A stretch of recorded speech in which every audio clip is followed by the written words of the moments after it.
Bonjour, mon nom est Sandra Lacombe, j'espère que vous allez bien. Aujourd'hui, dans la vidéo, on parle de traumatisme complexe. Évidemment, cette chaîne parle surtout de ceci et du besoin de contrôler notre environnement, parce que sinon, on se sent mal. Et en fait, on m'a posé la question et j'ai demandé à la personne, est-ce que je peux partager ce que tu m'as donné comme exemple? Est-ce que je peux faire une vidéo aussi avec ceci? Parce que, d'abord, ce serait très long d'exprimer en détail, souvent par Voxer. J'utilise Voxer avec les étudiants de STE, mon programme. Et par écrit aussi, ce serait très long. Alors, je vais faire une vidéo YouTube avec ceci, si tu le permets. Et la personne a bien voulu. Et là, je vais donner les exemples qu'il m'a énumérés parce que je trouve que c'est très, très représentatif de beaucoup de gens qui vivent avec des traumatismes complexes, qui ont vécu dans la négligence émotionnelle et l'abus psychologique, hein, dans une éducation toxique, avec des parents toxiques souvent. Alors, il m'a dit, la propreté chez moi, c'est extrêmement important. Il m'a dit, il faut que toutes les choses soient rangées. Alors, la façon dont son environnement doit être contrôlé, c'est extrêmement important. Et s'il n'arrive pas à le contrôler, il ne se sent pas bien. Je paraphrase parce qu'évidemment, je me rappelle plus, j'ai pas énuméré en détail ces paroles parce que c'était vocal, alors j'ai pas tout pris le détail, alors je vais paraphraser. Aussi, est-ce que vous êtes comme ça? Quand vous prêtez un objet, et que cet objet vous revient de façon, pas de la même façon, hein? Il est brisé, il manque quelque chose, oups, il y a une petite tache, oups, il y a quelque chose qui n'est plus comme l'objet l'était avant le prêt. Est-ce que vous devenez complètement obsédé par ceci? Vous vous demandez comment ça se fait que la personne n'a pas pu faire attention à ceci, comment c'est possible que... Est-ce que vous êtes comme ça, hein? Moi, je me reconnais, en tout cas. Il disait aussi, par rapport à ces objets-là, qu'il y a une forme de perte d'intégrité, hein? Et tout ce que je viens de nommer, et cette perte d'intégrité-là, c'est relié au perfectionnisme. Alors, perte d'intégrité, l'objet n'est plus parfait. Objet revient abîmé, ce n'est plus parfait. La propreté familiale, si c'est dérangé, ce n'est plus parfait. Ensuite, il dit... Ce qui est un peu différent, j'anticipe beaucoup les choses achetées au cas où. Hein? Il achète des choses en double parfois, parce que si jamais, on ne sait jamais qu'est-ce qui pourrait arriver plus tard. Il fait ça. Et il m'a parlé d'une... Je ne sais pas si c'est moi qui l'ai ajouté ou si c'est lui. Je pense que c'est lui, mais une espèce de forme d'urgence. Non, je pense que c'est moi qui parle de ça, qui a ajouté ceci. Une forme d'urgence. Hein? Ressentez-vous une forme d'urgence? Toujours, je dois faire ceci, tout doit être fait. Ça presse. Cette espèce de... Je me sens mal si je ne suis pas en état d'urgence, en état d'alerte, en état de... Il faut absolument compléter les choses. Ça presse. Qu'est-ce qui va se passer si ce n'est pas fait? Alors, est-ce que ça fait aussi partie de vous, hein? Mais c'est encore une forme de perfectionnisme, n'est-ce pas? Bien, tout ce que je viens de vous dire là, que je viens de vous nommer, d'énumérer, ça fait partie d'un comportement qu'on remarque chez les gens qui ont subi des traumatismes complexes, qui est la critique intérieure. Ah! Évidemment, c'est très silencieux. La critique intérieure, vous savez, oui, parfois, il y a des mots, mais souvent, c'est poussé par une énergie, une sensation et des sentiments. Et oui, on peut se dire, t'es un idiot, t'es une idiote, puis on se le répète, je peux pas croire que t'as fait ça, t'es une idiote, tu sais rien faire. Et on se le répète, oui, parfois c'est comme ça, parfois c'est caché dans les exemples que je viens de vous nommer, hein, le perfectionnisme, faire les choses à la perfection. Et ce que vous allez ressentir, ça se fera en deux phases, ou peut-être pas en deux phases, mais de deux façons différentes. Et la première façon, c'est qu'il va y avoir une espèce de dépression. Et quand je dis dépression, faites attention. Ne pensez pas à une dépression qu'on fait pendant de longs mois et tout ça. Je le dirais différemment. Je dirais qu'il y a une espèce d'effondrement. Un effondrement intérieur où on se sent dépressif un peu, mais on se sent... comme si ça va pas, on obsède avec ceci. C'est ça, cet effondrement dont je parle. C'est pas vraiment une dépression, mais c'est un effondrement. Et c'est relié à l'effondrement de l'abandon. Et évidemment, c'est tout un cycle dont je ne parle pas dans cette vidéo, mais quand on se sent abandonné, il va y avoir un effondrement qui est très, très, très important. Et ça fera partie d'un autre sujet une autre fois, peut-être, je ne sais pas. Mais cet effondrement de l'abandon. Et donc, c'est un peu différent de la dépression, comme oh, je ne sais rien faire, je n'aurai rien dans la vie, ou on est juste dépressif pour quelconque raison, ou on ne sait pas pourquoi pendant des mois et des mois et des mois. C'est pas de ça dont je parle. Vraiment, pardon, c'est très différent. Avec ceci, il va y avoir un soulèvement de l'anxiété. Et c'est là, hein, le sentiment d'urgence. C'est à ça que je fais référence. Hein. Donc, dans cette anxiété qui se soulève, il va y avoir un flashback émotionnel. Et ce flashback émotionnel, c'est une idée générale du milieu familial. Quoi? C'est-à-dire qu'il va y avoir en nous le visage de ce qu'on a connu dans l'enfance. Le visage souvent du mépris. Et là, je vais le mettre dans le pire des cas, OK? Ça peut être beaucoup plus léger que dans ce que je démontre, parce que démontrer, illustrer par le pire des cas, ça nous fait voir jusqu'où ça peut aller, mais ça peut être beaucoup moins important comme comportement ou comme sentiment. Alors quand je dis le visage du mépris familial, ça peut être la désapprobation, n'est-ce pas? Donc dans toutes mes vidéos, c'est la même chose. J'utilise souvent les cas les plus graves pour justement illustrer de façon plus claire. Hein. Quand on voit le pire, on se dit « Ah, ok, je comprends ». Mais il faut aussi se dire, ben moi, c'était un peu différent, mais c'est la même chose. Ça soulève la même chose en moi. Alors, quand je parle du visage du mépris, vous savez, quand vous faites une erreur, quand vous êtes désapprouvé, quand... Oh mon Dieu, il échappe encore un verre. C'est ça le visage du mépris, de la désapprobation. Ça peut être aussi physiquement, sans aucun mot, le visage du mépris. Parce que vous savez, dans un flashback émotionnel, il y a très rarement les images qui viennent avec ce qui s'est passé dans l'enfance. Ce qui va se passer dans un flashback émotionnel, c'est surtout les sensations qui venaient avec ce qu'on voyait. Donc, on va ressentir des sentiments, des sensations inexpliquées parce qu'on n'a pas l'image qui va avec la sensation. Et c'est pour ça qu'on vit nos flashbacks émotionnels de façon inconsciente, dans une certaine façon, parce que justement, on répète ce qu'on ressentait dans l'enfance sans comprendre pourquoi, parce qu'on n'avait pas les mots nécessairement quand on était jeune pour exprimer ce qu'on ressentait, la honte et l'humiliation. Je vais en parler un tout petit peu là. Donc le visage du mépris soulève la honte et l'humiliation. Alors c'est cette dépression de l'abandon dont je parle, l'effondrement dans le cycle de l'abandon. C'est ceci qu'on ressent quand on recherche la perfection, on recherche l'approbation qu'on n'a pas eue. Alors on se sent abandonné si tout n'est pas parfait. Et on recherche ceci encore aujourd'hui à l'âge adulte. Mais il y a autre chose que j'aimerais ajouter parce que c'est important. Quand les choses, si on parle de façon plus superficielle, quand les choses ne sont pas faites, ne sont pas organisées, sont désorganisées, je vais utiliser le mot désorganisé. Quand on vit dans une maison désorganisée, et ce n'est pas pareil pour tout le monde, que ce soit clair. Moi, c'est comme ça, alors je comprends ce qu'il ressent parce que je suis comme lui.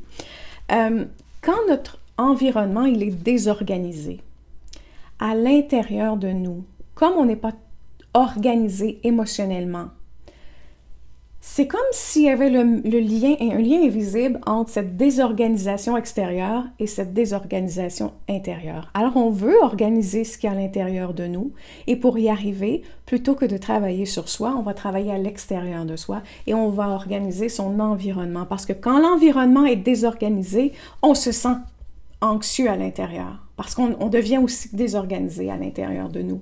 Alors, on passe par l'extérieur pour ressentir un sentiment d'organisation intérieure, de fragment, on va recoller les morceaux. Évidemment, ça n'arrive pas ainsi, mais on pense qu'on y arrive. Alors, je vous dirais d'être un peu, d'y aller mollo, hein, d'y aller relax avec cette idée-là, parce que c'est correct d'utiliser l'organisation extérieure pour se sentir organisé à l'intérieur.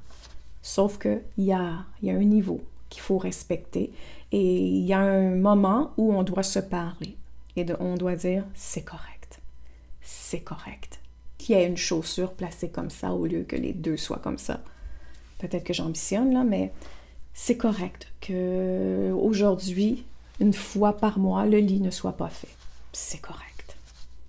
C'est correct. Il faut se parler. Quand on vit avec des traumatismes complexes, c'est facile de mettre la faute sur tout ce qui est à l'extérieur de soi. Mais il faut aussi faire un petit travail, dire, OK, j'ai besoin d'organisation extérieure pour me sentir mieux à l'intérieur de moi, mais jusqu'où ça va aller? Tu dois te parler à toi aussi. Parce que, évidemment, on met la pression sur les autres. Hein? Quand on veut que tout soit parfait, les autres aussi ont la pression de devoir être parfait pour pas que nous, on se sente déstabilisés émotionnellement. Donc, il faut faire attention à ça. Donc, je parle encore de critique intérieure. Hein. Cette critique intérieure, c'est pas toujours, mais parmi les façons de faire la critique intérieure, il y a le perfectionnisme. Et ce dont on parle, sauf peut-être l'urgence, provient du perfectionnisme. Le perfectionnisme, si tout est parfait, c'est une prolongation de « je suis parfait ». Je fais les choses parfaitement. Je peux donc être accepté maintenant. Voyez-vous? Il y a une espèce d'enchaînement qui se crée, qui est, désolé, mais c'est dans le subconscient. Là, on ne se dit pas les mots de cette façon-là, on ne le pense même pas de cette façon-là, du moins très rarement. On ne se dit pas, si tout sera parfait, les gens vont m'accepter. Non, pas du tout. Donc, on veut recevoir une forme d'approbation, on veut être enfin accepté, on veut être perçu comme quelqu'un de bien, on veut être perçu comme quelqu'un... on veut recevoir le OK des gens, c'est OK. Ah, Sandra, c'est OK. Je suis allée chez Sandra, c'est OK. Ce qu'elle fait, c'est OK. C'est OK. Voyez-vous? C'est cette... comment je dirais ça?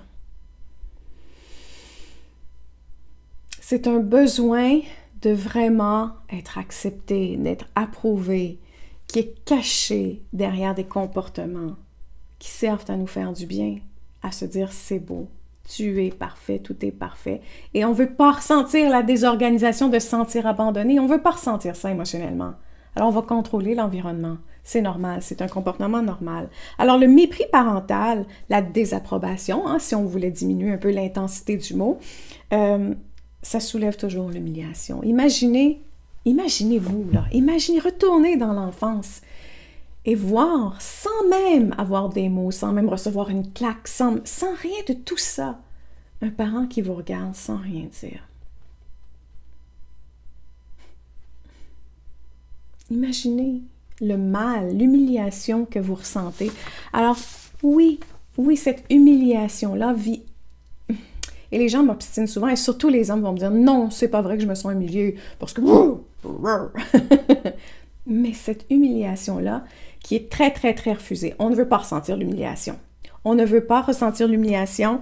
C'est le sentiment le plus désagréable qu'on peut ressentir.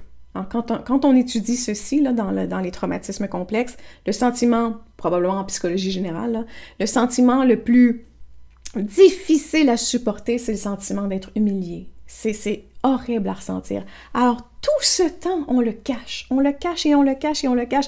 Et on le cache dans le perfectionnisme. On le cache en disant, si je suis assez parfait, je ne vais pas ressentir l'humiliation.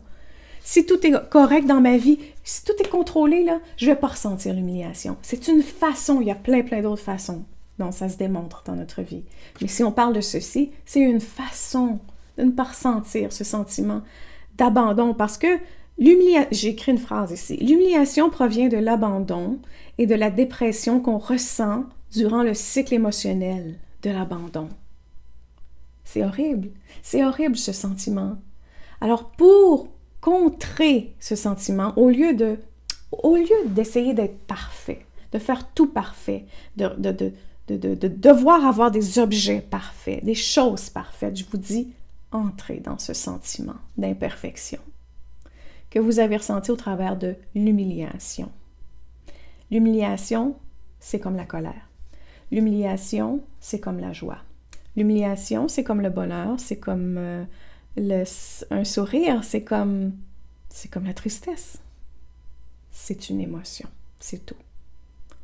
Il ne peut rien vous arriver aujourd'hui avec l'humiliation.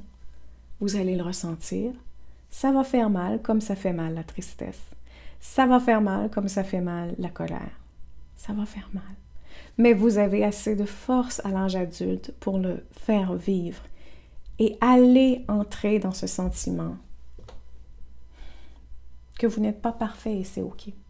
C'est OK, parlez-vous. C'est OK de ne pas être parfait. C'est OK. Voilà. Et donc, c'est ça. Contrôler notre vie. N'oubliez jamais, quand on a été négligé et abandonné, il y a toujours une famille invisible qui vit en nous.